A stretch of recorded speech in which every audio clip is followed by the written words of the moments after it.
Hello नमस्कार, मैं दीपक साहनी। आप देख रहे हैं साहनी क्रिएशन 45। और खत्म होने से पहले और एग्जिट पोल आने के पहले हम देवेंद्र प्रसाद जी के साथ जुड़े हैं और इनसे बातचीत करेंगे कि आखिर क्या माहौल होगा इस बार चुनावी यात्रा में, क्या लोग सोच के आखिरी चुनाव खत्म करेंगे।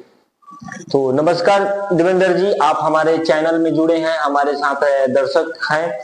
और तो आज हम विशेष से बात करने वाले हैं। ये 6 चुनाव का चरण तो खत्म हो गया है, आखिर क्या सोचकर लोग वोट करेंगे ये आखिरी चुनाव। हाँ जी, नमस्कार सभी दोस्तों को मेरा नमस्कार और लाइव में जितने जुड़े हुए हैं लोग नमस्कार। सबसे महत्वपूर्ण बात यह है कि आज पिछले 5 दिन से बिहार में चिलमिलाती धूप और आज वोटिंग का दिन है। अच्छा देवेंद्र जी, ये बताइए जो 7वें चरण, ये लास्ट चरण है, लोग क्या सोचकर ये आखिरी चरण का जो चुनाव है ये खत्म करेंगे, क्या सोचकर लोग वोट करेंगे। आप तो राजनीति के बारे में बहुत आपको जानकारी होगा जी। देखिए, सबसे पहले मैं पिछले जो 6 चुनाव हुआ है, चुनाव आयोग से जो वोट परसेंटेज आया है जी जी उसके बारे में आपको बताना चाहता हूँ। 19 अप्रैल जो फर्स्ट चरण का वोटिंग हुआ, 19 अप्रैल चुनाव शाम को पता चला कि 60% वोटिंग हुआ है। 11 दिन बाद इलेक्शन कमीशन ने उसको 60। अच्छा देवेंद्र जी, ये बताइए जिस तरीका से इलेक्शन कमीशन द्वारा वृद्धि दर, वृद्धि प्रतिशत बढ़ाया जा रहा है, उसी प्रकार से चलिए हम चुनाव जो जो हुआ है उस पे हम कुछ नजर डाल लेते हैं। जो जिस प्रकार से पहला चरण 19 अप्रैल को 60% इलेक्शन कमीशन द्वारा दर्शाया गया था, फिर 11 दिन के बाद 67% बताया गया है। सेम उसी प्रकार से दूसरा का जो चरण चुनाव था, दूसरा का चरण का चुनाव था जो 26 अप्रैल को था, 61.1% बताया गया। 4 दिन बाद क्या हुआ कि 66.7% बताया गया। सेम उसी प्रकार तीसरा का चरण जो था 7 मई को था, 7 मई को था, उसमें 64.4% बताया गया, जबकि 7 मई को था, 11 मई को 65.6% बताया गया जी। सेम उसी प्रकार जो चौथा चरण का जो चुनाव था 13 मई को, वो 64.6% था। इलेक्शन कमीशन द्वारा 13 मई को 69.1% बताया गया। सेम उसी प्रकार से पांचवा जो चरण था 20 मई को 60% था, 60% था, जबकि 23 मई को कुछ और बताया गया। 23 मई को 62.2% इलेक्शन कमीशन द्वारा बताया गया। आप समझ सकते हैं कि जब मान लीजिए चुनाव है, जिस दिन को है, शाम को कुछ और प्रतिशत बताया जा रहा है और कुछ ही दिन बाद, 2 या 4 दिन बाद बताया जा रहा है कि इतना परसेंट वृद्धि हो गई है। सिर्फ उसी प्रकार जो 6 चरण का चुनाव था 25 मई को था, 61.1% था, जबकि इलेक्शन कमीशन ने 28 मई को 63.3% बताया गया। सेम उसी प्रकार जो कि आज की चुनाव है, देवेंद्र प्रसाद जी, जिस तरीके से बीजेपी की छवि खराब होने की दावा किया जा रहा है, जिस तरीके से मनीष कश्यप को सबसे बड़ा पलटू कहा जा रहा है, क्या ये सही बात है। आपसे हम जुड़े हैं, आप पे इसके बारे में बहुत आपको जानकारी है। जिस तरीके से वो निर्दलीय चुनाव लड़ रहे थे और फिर बीजेपी में शामिल हो गए, बीजेपी के एक बड़े नेता बन गए, तो आपको क्या लगता है कि मनीष कश्यप जैसे ही जुड़े हैं, क्या आप बीजेपी का छवि खराब कर रहे हैं। देखिए, मनीष कश्यप के बारे में क्या कहा जाए। आज तक जो भी ये पत्रकारिता किए, जहां बीजेपी का सरकार है वहां ये नहीं दिखाते हैं, जहां विपक्ष का सरकार है वहां पे ये ज्यादातर पत्रकारिता किए हैं। और देखिए, आज तक अभी मनीष कश्यप जी गुजरात का एक भी न्यूज नहीं बनाए वहां का। तो मान के चलिए, मनीष कश्यप को देखा जाए तो एक बीजेपी का बी टीम है अपना। जी जी। बिहार में उनको कहा जाता है कि सबसे बड़ा पलटू राम। क्या वो पलटू राम के नाम के लायक हैं आपको। पलटू राम तो हम नहीं कहेंगे। चलिए आते हैं आरा संसदीय क्षेत्र में।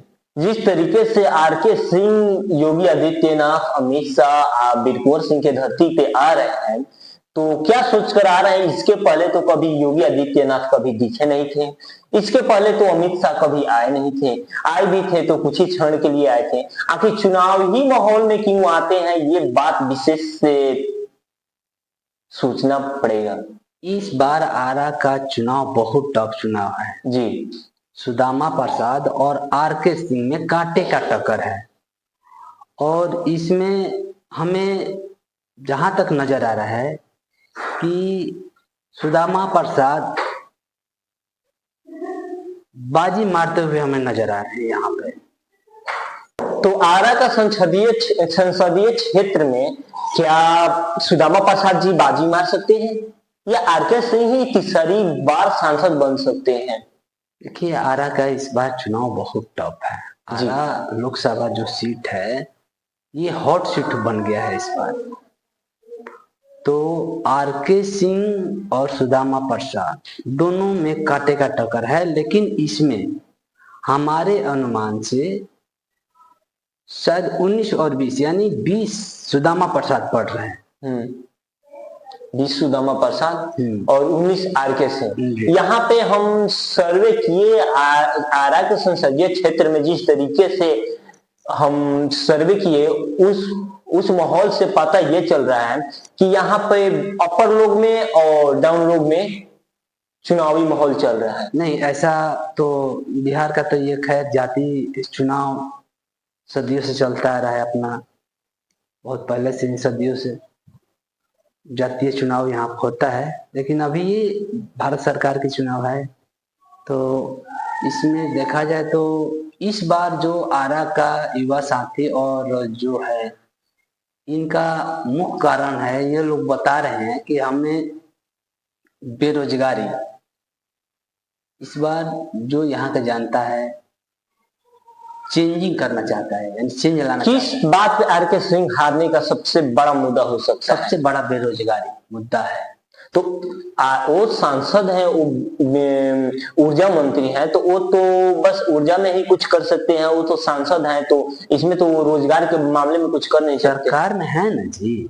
अच्छा, आवाज नहीं उठाते हैं, सबसे बड़ी बात ये है। तो आपकी दावा ये है कि आरा, आप हवाई अड्डा में जाएंगे, पहले आज के मतलब 2-3 साल पहले, जो अग्निवीर आने से पहले आरा हवाई अड्डा, वहां पर मैं कितने बार गया घूमने के लिए वहां पर, मतलब कि वहां पर सुबह और शाम को लड़के इतना दौड़ते थे। आज के डेट में वहां पर लड़का मतलब बहुत कम हो गया है दौड़ने वाले, कि अग्निवीर योजना के लेके तो नाराजगी है, युवा साथियों में नाराजगी। तो आपके हिसाब से ये कहा जाए कि अगर बीजेपी इस बार आती है तो सबसे बड़ी जो गलती की है अग्निवीर योजना ला के गलती की है, और बेरोजगारी पे न ध्यान देकर ये गलती की है, ये सबसे बड़ी दावा आ रहा है। हम भी सर्वे किए तो यही सबसे ज्यादा, जो कि आप जो बोले रोजगारी और अग्निवीर बोले हैं, सबसे बड़ी हो सकता है। तो इस बार अगर मोदी जी कोई गलती किए हैं तो ये योजना लाकर गलती किए हैं।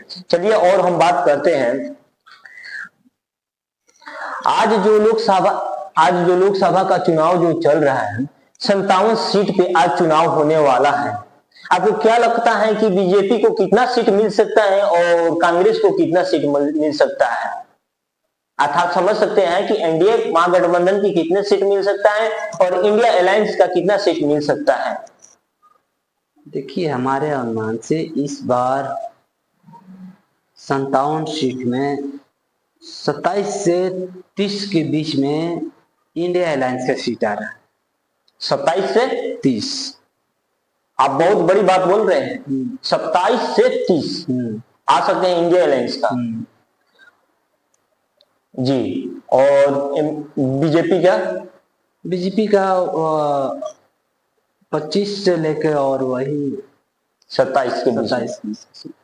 ये भी आप जो बोले हैं बड़ी बात बोले हैं, क्या कारण हो सकता है इतना सीट मिलने का कांग्रेस को मिलने का सीट ये हो सकता है कि युवा साथी बहुत नाराज है जी, बहुत नाराज है, क्योंकि बिहार एक ऐसा राज्य है कि जहाँ सरकारी नौकरी के लिए सबसे ज्यादा जाने जाते हैं जी। लड़के युवा साथी, और ये सरकार सरकारी नौकरी देने में असमर्थ रही है।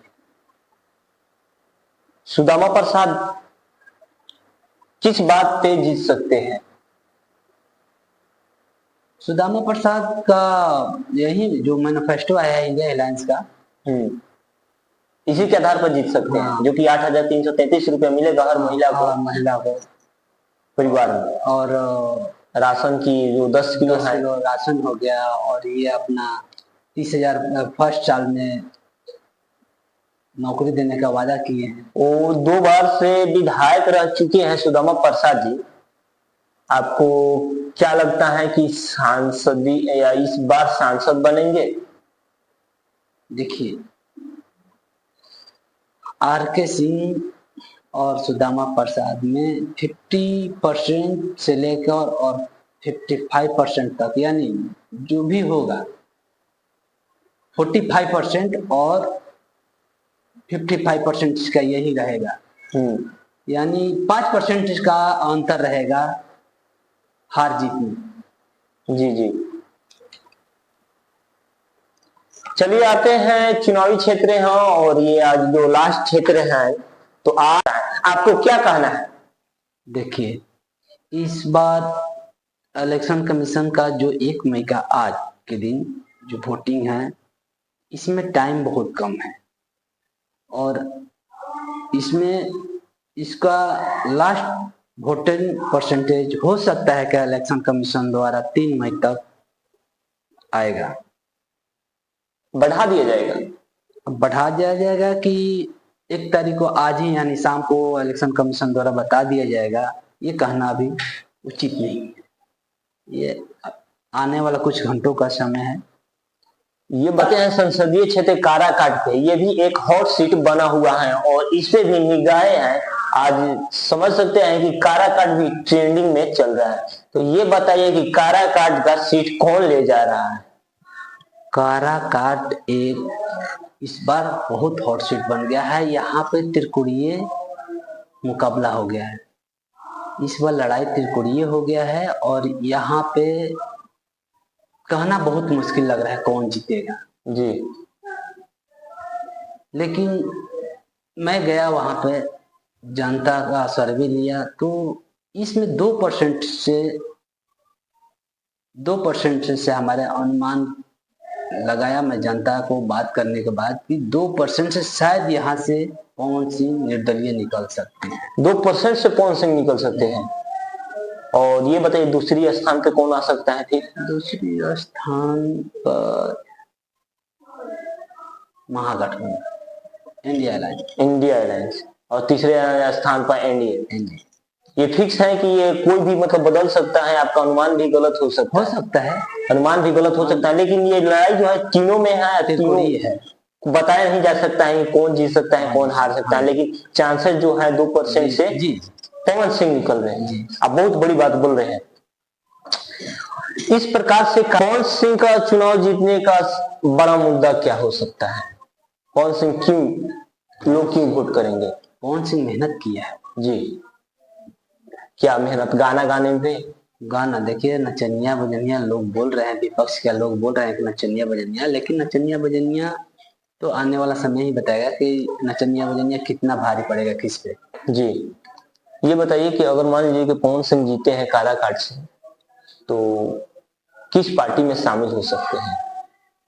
ये तो अभी कहना मुश्किल है। इशारों